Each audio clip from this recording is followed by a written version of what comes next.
Hey guys, Vilisink again. Welcome back, and in this video we discuss 5 things that have improved Raid Shadow Legends.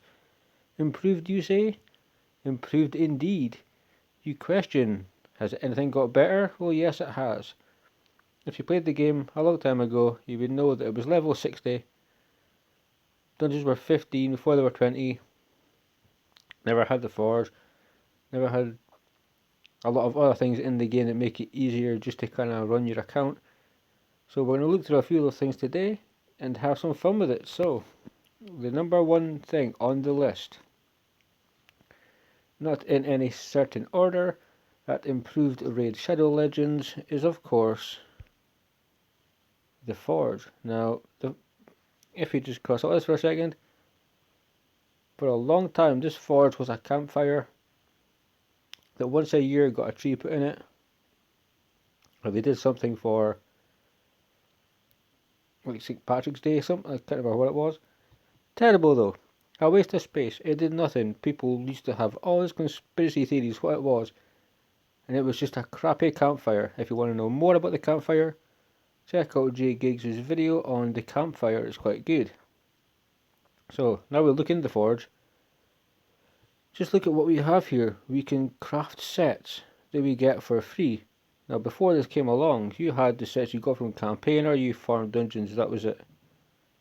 We can now make Swift Parry, which is kind of the meta in Arena. Really annoying people. Deflection sets are really good. I've come across a few people using them, and it's extremely annoying to put the buff on yourself instead of the enemy. Resilience, a bit of tankiness, a bit of HP. One of the best sets in the game, if not the best from here. At least from the Forge, maybe the best. Perception for your accuracy. Affinity Breaker, Untouchable, Fatal, and so on. This is all things that we get just from doing Faction Wars. So Faction Wars, now that the Forge is here, has a purpose. Before it was just something else to do. Something else back in that days that they could get money to pay people. Get money to spend money on it to improve their champions, but the Forge really for a lot of people is groundbreaking, low spenders, free to play, or just people that had brand new accounts. They can now, at level 30, come in with their champions. They can grind faction wars, they stock up, and they can get themselves some perception gear. They can put whatever they want to craft as long as they have the minerals to do so. So that is the first thing that has made Raid Shadow Legends a much better game. We have a use for the centre of the square, you could call it, or the bastion. No longer do we have a crappy campfire, we have a fantastic forge. So the next thing is something that I kind of, for me, don't really work, but in general are pretty good for the populace of the game. If you have multiple duplicate champions, and it is champion tags. Now champion tags can help me differentiate between my duplicate champions. This one is crit rate, so he's more of a damage defense, crit rate, defense, some accuracy. I'm able to define which one is which randomly because only maybe 3 or 4 tags have actually stayed on my champions. I can define which ones are which. Obviously you can see the tags on Cold Hearts do not work. But for people that have 4 or 5 of the same champion, multiple Cold Hearts, Royal Guards, pardon me, the champions kind of built for different parts of the game. Spider, maybe Doom Tower, maybe you take something into Arena and they're built specifically for that. The champion tags are a great way for people to define their champions. Saves them from checking the gear every time. They're able to just tell by way of that tag what champion is what, and it does save a lot of time. It makes your account a lot easier. It's one of the many small fixes that we need inside this game. So that was champion tags. Next we're going to talk about something that is truly a lot of fun. Now we're going to dungeons and we can just go, doesn't make a difference, we can go Force Keep I guess. And it is level 20 dungeons in the Potion Keeps. Now I've stated before, I very much would have preferred 19 and 20 to yield the same rewards, But Palladium's Palladium, you get what you get. And this is good in the sense that we now have a way to play this, and we no longer worry about getting those crappy little potions. We want to farm for epics and Legos, not rares, if we can help it. So let me see if I can find somebody here just to quickly throw in. We'll do a little run, see what we get out of this. But this is way better. You used to do 15 consistently and you would get majority 60-70% of the lesser potions. You would get some of the mid-range potions, and you would maybe get 3 or 4 of the good ones, depending on the day that you were having. It's completely different. It's way better. We now don't have to deal with that. If we want smaller potions, we go to 15. If we want to farm with the big boys, we just go to 20. And a lot of people will tell you it's a lot better. It's a great improvement for being something so small, yet it means so much. And there you go, second wave here. We'll just back on. Septimus shouldn't really be hitting that bad based on the dungeon we're in, the keep we're in. So we'll let him just hit people and see if he can one-shot. But this is a great addition to the game. This has definitely helped the players in the game. They just don't want to deal with small potions. So come on, Septimus, I'll give you a few seconds, but then we must move on to a different topic. And I think just inefficient, we're going to just lose that energy, but it is worth it. So level 20 potion keeps, champion tags and the forge. Three things so far that have improved this game. Now another thing that's improved this game is consistent daily logins. We get these every day, forever. It took so long to do this. When you started the game you got 90 days, 3 months. Then they stopped, then they put it up, then they increased it again. Got 270, and after 270, it's like, well, what about the people that have been here the longest? You know, why do you care about just the people that are beginning the game?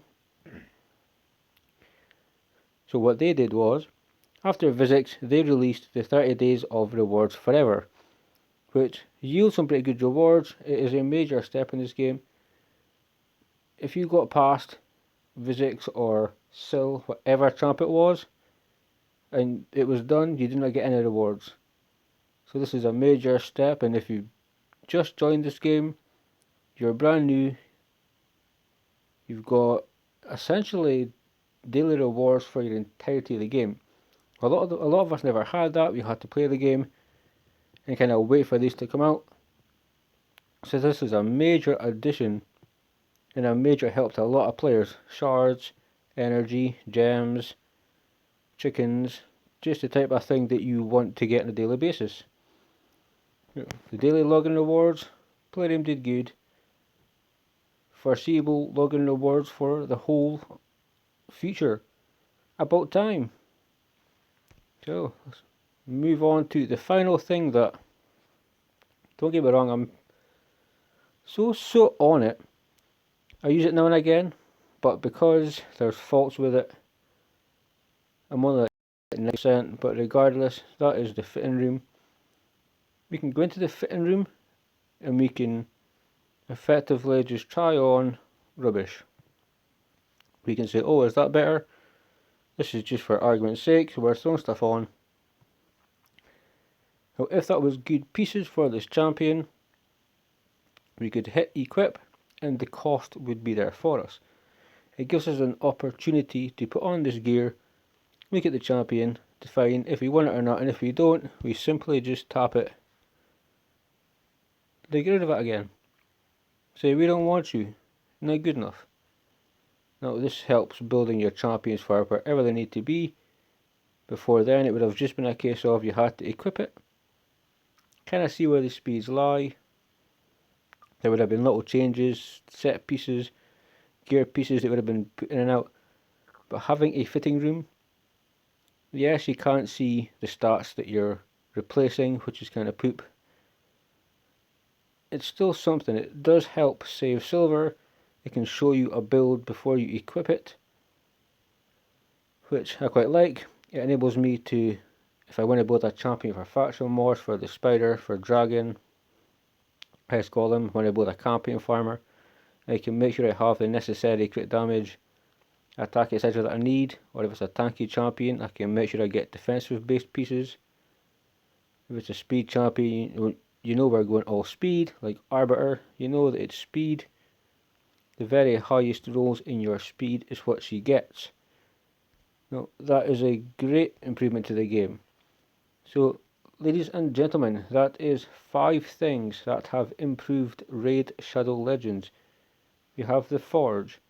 At level 30, it is unlocked. We can craft gear that we get in-game resources for and sell it if it's rubbish, so ultimately it's a win-win. We're doing factional mores free of charge to get this forgeable items.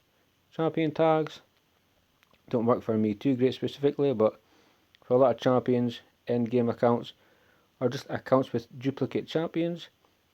The champion tags will tell you your favourite, your damage, your health, the 1 build, 2 build, 3 build, etc. Help you distinguish your champions. What level 20 potion keeps. It is just so great not getting the lesser potions anymore. Foreseeable login rewards. We've been looking at that for a long time. It's about time they turned up. And they're a small blessing in disguise. And last but not least, the fitting room. So guys, that's things that I know it's hard to believe, but they have improved Raid Shadow Legends. Hope this video was fun, hope it was educational and informative. I hope it helped you, hope you enjoyed it. So guys, I am Vilisink, thank you for watching, and until next time, take care.